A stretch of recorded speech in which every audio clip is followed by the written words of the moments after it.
Cuando un imperio comienza a declinar, suelen ocurrir varias cosas. La primera es lo que se conoce como sobreextensión. Esto significa que el imperio intenta abordar demasiados problemas, muchos de ellos en regiones lejanas, sin los recursos o la capacidad necesarios para solucionarlos. Aunque tal vez logre resolver uno o dos de esos conflictos, no comprende el significado real de su decadencia.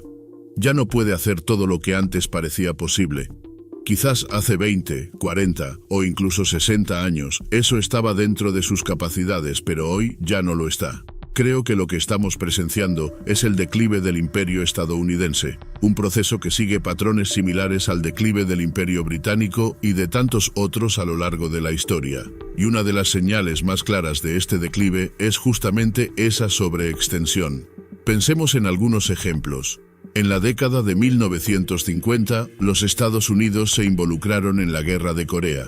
No pudieron concluirla y el resultado fue un país partido en dos mitades, una para cada lado. Más adelante, en Vietnam, intentaron intervenir en un escenario similar, donde ya existía una división tras la incapacidad de los franceses para mantener la unidad del territorio. Sin embargo, esta vez el resultado fue distinto. No quedó un país dividido, sino un Vietnam unificado bajo el liderazgo de Ho Chi Minh del Partido Comunista Vietnamita. En Afganistán, la derrota fue clara. Hoy, el país está gobernado por el Talibán, el mismo grupo que se suponía era el enemigo a derrotar. Podría seguir enumerando casos, pero prefiero llegar a la conclusión principal. Los Estados Unidos ya no tienen la capacidad de lograr lo que se proponen. Tal vez esto era posible después de la Segunda Guerra Mundial, cuando realmente estaban en la cima del poder global. Hay argumentos que respaldan que, durante gran parte del siglo XX, mantuvieron esa posición. Pero hoy, esa afirmación ya no tiene sustento. El dólar, que alguna vez fue tan valioso como el oro en los bancos centrales del mundo, ha perdido su predominancia. En el pasado, representaba la mayor parte de las reservas internacionales. Ahora apenas alcanza la mitad de esas reservas, y su importancia sigue disminuyendo. Cada vez más comercio internacional se realiza en otras monedas, como el euro, el yen japonés o el yuan chino. ¿A dónde quiero llegar con esto? Israel es, en muchos sentidos, un puesto avanzado del imperio estadounidense. Su creación fue originalmente parte del legado del Imperio Británico, pero con el tiempo pasó a convertirse en un protegido de los Estados Unidos. La existencia de Israel depende en gran medida del apoyo estadounidense, financiero, económico, político, cultural y, por supuesto, militar. Esto nunca ha sido más evidente que en el presente. La gran pregunta es, ¿pueden los Estados Unidos permitirse continuar este nivel de apoyo? Mi respuesta, y creo que coincide con la opinión mayoritaria dentro del país, es un rotundo no. La razón principal es que no hay un final visible para este conflicto. Las hostilidades entre Israel y los palestinos se extenderán durante generaciones. Los eventos recientes, especialmente desde octubre, han asegurado que esta situación se prolongue. Ahora, no solo estamos hablando de los palestinos en la Franja de Gaza, sino también de aquellos en Cisjordania y potencialmente de las personas en el Líbano. ¿Y quién sabe hasta dónde puede llegar esto? ¿Realmente quieren los israelíes vivir en un estado de amarga hostilidad con sus vecinos árabes de manera indefinida? Si esa es su intención, es exactamente lo que están consiguiendo. Su única seguridad, ya ahora y de cara al futuro, radica en arrastrar a los Estados Unidos a una participación constante a su lado, tanto como puedan. Por sí solos, no pueden ganar esta lucha. De hecho, es probable que ni siquiera puedan ganarla con el apoyo estadounidense, pero sin él, todo acabaría en un abrir y cerrar de ojos. Lo mismo puede decirse del conflicto en Ucrania. Solo es ganable si los Estados Unidos invierten aún más recursos de los que ya han destinado, porque lo que han aportado hasta ahora claramente no ha sido suficiente. Las líneas de batalla en Ucrania muestran que la situación sigue estancada. Desde una perspectiva más amplia, parece que Israel se encuentra en lo que algunos podrían llamar un camino autodestructivo. Las decisiones tomadas están tan alejadas de lo que sería una política razonable que resulta difícil comprender la mentalidad detrás de ellas. Es como si estuvieran siguiendo una estrategia sin salida, una que genera más problemas de los que resuelve. Por otro lado, los Estados Unidos mantienen actualmente entre 700 y 800 bases militares alrededor del mundo. Todo esto gestionado por el Departamento de Defensa, se justifica ante el público global como una medida defensiva. ¿Hay un componente de defensa en estas operaciones? Claro, pero ¿también hay un componente ofensivo? Sin duda. Esa es la manera en que los Estados Unidos han garantizado su dominio global desde el final de la Segunda Guerra Mundial, si no antes. El conflicto entre israelíes y palestinos no es nuevo, data de los mismos inicios del Estado de Israel. Pensar que todo esto se reduce a una narrativa de palestinos agresivos e israelíes defensivos es caer en un tipo de propaganda que incluso quienes la difunden saben que no es cierta. De hecho, en privado, muchos israelíes son más honestos sobre esta realidad que algunos estadounidenses que consumen esa propaganda para consumo externo. En las últimas semanas y días, las calles de Israel han sido escenario de protestas masivas. Grandes sectores de la población israelí no están de acuerdo con las políticas actuales. No apoyaron las acciones en Gaza, quieren que el señor Netanyahu abandone el poder y exigen un cambio radical en las políticas que él representa. Lo curioso es que, mientras en Estados Unidos se intenta silenciar este tipo de críticas, en Israel se pueden expresar abiertamente, y muchos lo hacen. El gobierno no se atreve a silenciar estas voces porque sabe que el descontento es real y generalizado. En este momento, Netanyahu se encuentra sin opciones reales. A menos que tenga la intención de usar un arma nuclear, algo que sería devastador, no tiene más cartas para jugar. Por eso depende tanto de los Estados Unidos. ¿Qué otra alternativa le queda? ¿Entrar en una guerra perpetua? Israel es un país pequeño, mientras que el mundo árabe es vasto y ahora está más unido que nunca en esta cuestión. ¿Quieren los países árabes enfrentarse a Israel? No, claramente tienen reservas y temores, y eso es comprensible. Pero lo cierto es que no hay una solución viable que no pase por sentarse a dialogar y buscar acuerdos. ¿Es realmente posible vivir en un estado de guerra perpetua? Algunos, como Netanyahu, parecen creer que sí. Pero esa no es una opción viable, al igual que no lo es para Zelensky en Ucrania. Hablar de guerra interminable puede sonar audaz, pero las personas sensatas entienden que, en algún momento, todo conflicto termina en un acuerdo. Es inevitable. Puede ser un acuerdo desigual, decidido en los campos de batalla, pero el hecho es que siempre llega. Entonces surge la pregunta: ¿vale la pena destruir, matar y envenenar las relaciones humanas hasta niveles irreparables mientras se llega al acuerdo que todos saben que es necesario? Putin, en Rusia, fue muy claro al inicio del conflicto en Ucrania. Irónicamente, tenía razón. Dijo que el acuerdo que podía negociar al principio sería mucho mejor que el que vendría después de un enfrentamiento prolongado. Ahora, después de tanto sufrimiento y destrucción, ese acuerdo inevitable será mucho peor para Ucrania. Esto debería ser una lección para Israel. Si no se detienen a reflexionar, el legado que dejarán a las generaciones futuras será uno de amargura y hostilidad. No desearía ese destino para el pueblo israelí, aunque, al final, ellos mismos serán responsables de ello. La situación es extraordinaria, y no estoy aquí para juzgar quién tiene razón o quién está equivocado. Mi impresión es que las culpas están bastante repartidas entre ambos lados. Sí, Hamás cometió un acto terrible el pasado octubre. Y sí, Israel también ha tomado decisiones devastadoras. Pero el tema no es solo quién comenzó qué, sino quién decide escalar el conflicto. En este caso, el peso recae principalmente en Israel. La respuesta en Gaza, el conflicto en el norte y ahora las tensiones en Líbano son decisiones estratégicas que preocupan profundamente por lo que podrían desencadenar. El camino correcto es el que debieron haber tomado hace 2, 6 o incluso 10 años. Entiendo la frustración acumulada y que no se puede reescribir la historia, pero en algún momento tendrán que detenerse. ¿Cuántas derrotas consecutivas están dispuestos a aceptar? Rusia, por su parte, ha demostrado algo que muchos no esperábamos. Su capacidad militar es más fuerte de lo que se creía. No solo tienen fuerzas terrestres competentes, sino que han logrado aumentar la producción de misiles, aviones, bombas y drones a una escala impresionante. Este nivel de preparación ha sorprendido incluso a los expertos. En cuanto a Estados Unidos, su mensaje de que Rusia no podría hacerlo quedó desacreditado. Lo hizo. Del mismo modo, advertir a Israel que debía buscar una solución fue ignorado. Y ahora, Estados Unidos enfrenta decisiones desagradables, atrapado en dilemas que ellos mismos ayudaron a crear.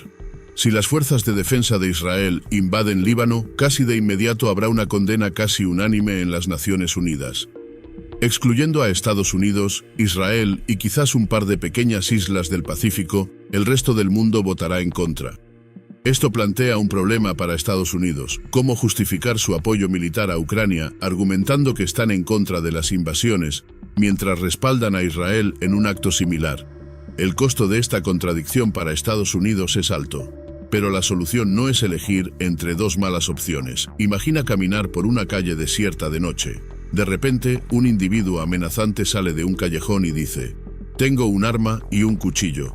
Tú decides cómo te voy a atacar». Tienes dos opciones: aceptar las condiciones impuestas o buscar una tercera salida. Estados Unidos no puede seguir aceptando este tipo de dilemas. En lugar de escoger entre opciones imposibles, necesita encontrar un nuevo camino que lo saque de esta trampa. Si un país quiere redefinir las fronteras de su situación, como en el caso de Europa, la única solución viable es sentarse y negociar.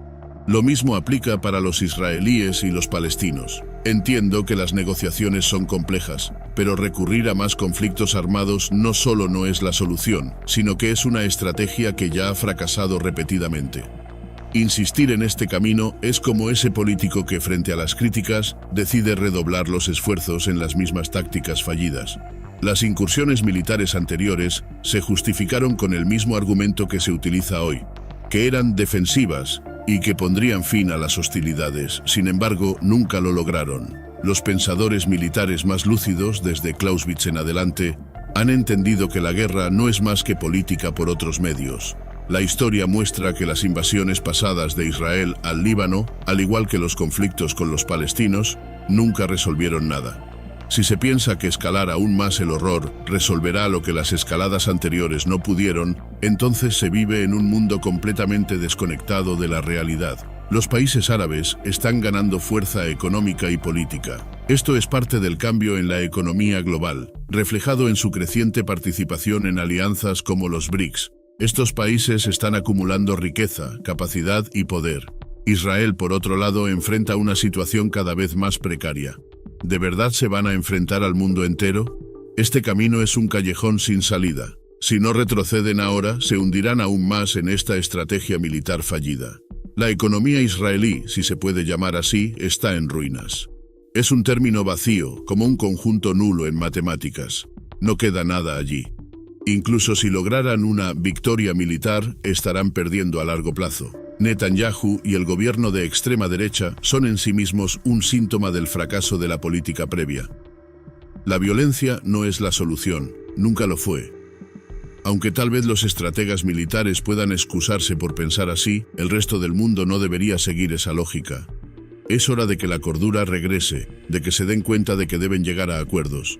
Esos acuerdos serán dolorosos, sí, pero son inevitables. El mundo entero, incluyendo a los Estados Unidos, aunque de manera más discreta, está ajustándose a una economía global transformada. Ahora existen dos polos de poder y riqueza, no uno, y negar esta realidad lleva a errores graves. Es lo que vimos con la guerra en Ucrania y con las decisiones sobre sanciones que, francamente, han sido poco inteligentes. Muchas de estas decisiones surgen porque quienes están en Washington, aunque son personas brillantes, a menudo se niegan a aceptar cómo el mundo ha cambiado y que estos cambios no van a desaparecer pronto. Para ilustrar este cambio, basta con observar los datos. En 2020, los BRICS y el G7 tenían economías de tamaños similares. Hoy, los BRICS representan el 33% del PIB mundial, mientras que el G7 apenas alcanza el 29%. Y cada año esta brecha se amplía. Este cambio está transformando el comportamiento de los países y redefiniendo el equilibrio de poder global. Después de la Segunda Guerra Mundial, el dólar se convirtió en la moneda global por excelencia, ocupando el lugar que el oro y, antes de eso, la libra esterlina habían tenido. Los bancos centrales de casi todos los países usaban dólares y oro para respaldar sus propias monedas, lo que dio origen a la famosa frase: «El dólar es tan bueno como el oro». Esto fue particularmente evidente en países como Arabia Saudita, que adoptaron el sistema de vender petróleo exclusivamente en dólares a compradores de todo el mundo. Durante décadas, muchos países alrededor del mundo vendieron petróleo exclusivamente en dólares.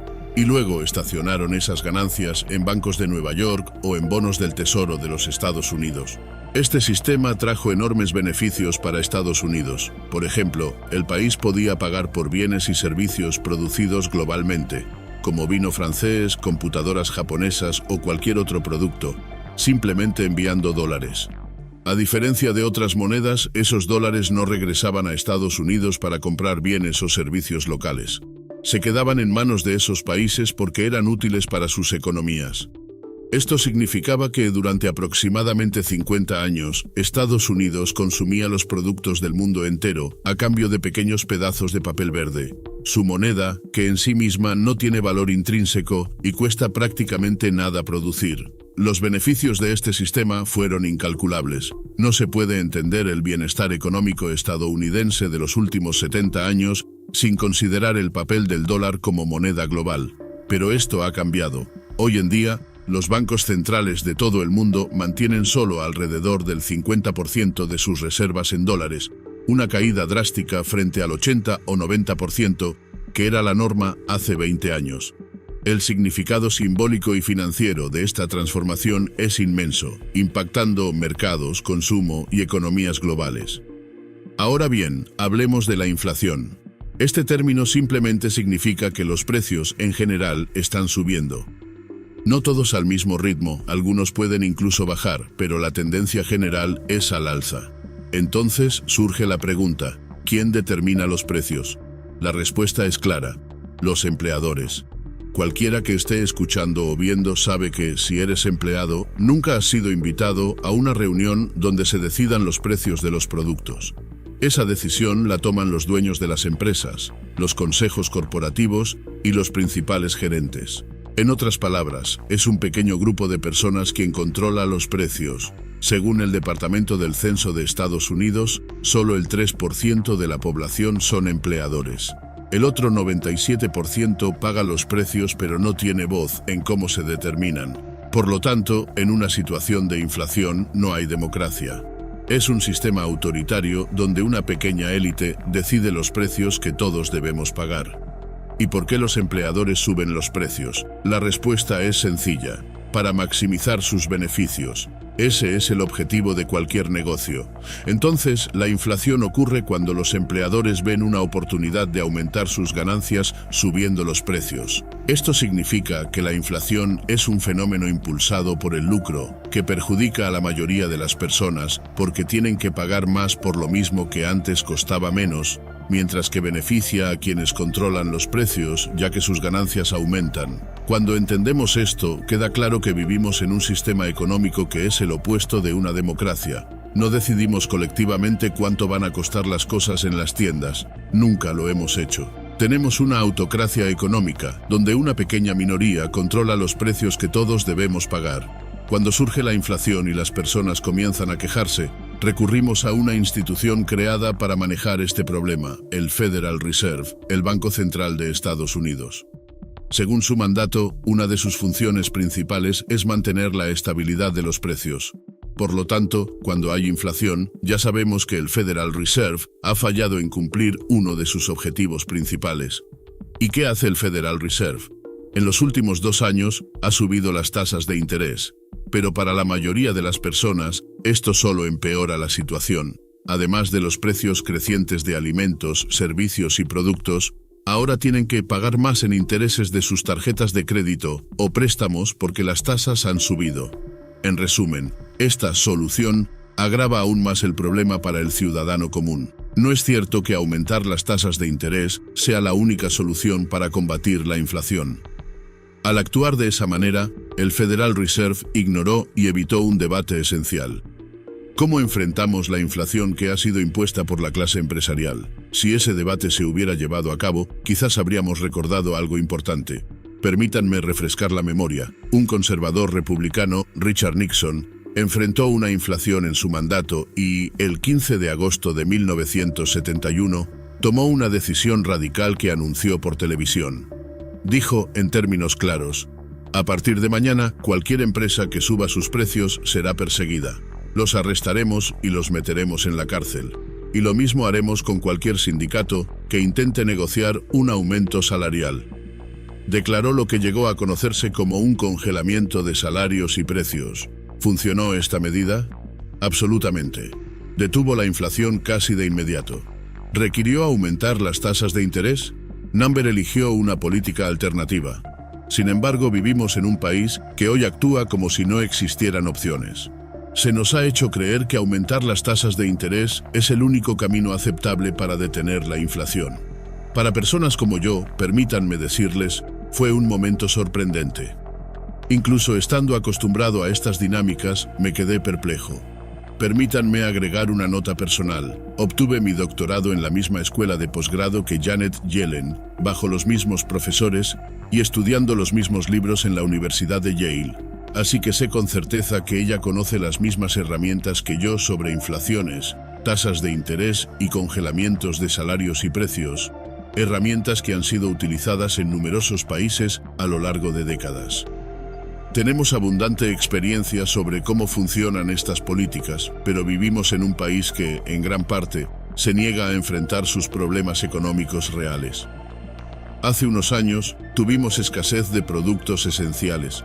No podíamos conseguir papel higiénico ni medicinas de todo tipo. Hoy enfrentamos escasez nuevamente. El término más común para justificar estas situaciones es disrupciones en la cadena de suministro. Pero seamos honestos, esto no es más que un eufemismo para decir escasez. Puedo mostrarles ejemplos de escasez prácticamente todos los años desde 1971. Si alguien quisiera atribuir la escasez exclusivamente a políticas como el control de precios y salarios, al menos debería demostrar que hubo más escasez durante esos periodos que en años sin tales políticas. La verdad es que cada política diseñada para resolver un problema tiene fortalezas y debilidades. Permítanme ser claro, no voy a argumentar que un congelamiento de salarios y precios está libre de problemas. Por supuesto que tuvo complicaciones, pero no fueron principalmente las escaseces. En aquel tiempo, el mayor problema señalado era el escapismo, las empresas y sindicatos buscando maneras de evadir las restricciones. En otras palabras, existía una cláusula de escape. Las empresas podían solicitar una exención del congelamiento de precios y salarios. Como era de esperarse, todas las corporaciones se pusieron a trabajar, contratando a los abogados y cabilderos más caros para obtener una exención para su empresa o industria en Washington. Este tipo de prácticas, por supuesto, genera todo tipo de malas asignaciones de recursos. Entiendo las críticas a esta política. Sin embargo, las tasas de interés también tienen sus fortalezas y debilidades. Una de las grandes debilidades de las tasas de interés elevadas es que, aunque se han implementado en los últimos años, no han logrado prevenir nuestra inflación. Seguimos lidiando con ella. Hoy en día, hay tantas personas que predicen que los precios volverán a subir como aquellas que creen que bajarán. Esto demuestra que las tasas de interés no son una solución mágica ni una garantía. Además, las tasas de interés elevadas afectan de manera desigual. Cuanto más grande sea tu empresa, menos impacto tendrán en tus operaciones. Por otro lado, para los pequeños negocios y las familias, el aumento de las tasas puede ser devastador. Es importante recordar por qué existen los bancos centrales, incluido el Banco de los Estados Unidos y más tarde el Federal Reserve, creado a principios del siglo XX. Cuando dejamos las tasas de interés al llamado mercado libre, experimentamos una volatilidad extrema que ponía en peligro la estabilidad del sistema económico. Por eso se introdujeron los reguladores y las instituciones encargadas de manejar esta inestabilidad. Sin embargo, aquí estamos atrapados en un dilema. Como crítico del capitalismo, no tengo reparo en decirlo. El sistema no funciona bien sin un banco central, pero tampoco funciona de manera óptima con uno. Es una contradicción que no se resuelve oscilando entre los dos extremos. Pretender que la ausencia de un banco central resolverá los problemas económicos es tan insensato como glorificar las virtudes del mercado libre en respuesta a los fracasos del Banco Central. Ninguna de las dos opciones, por sí sola, es la solución definitiva.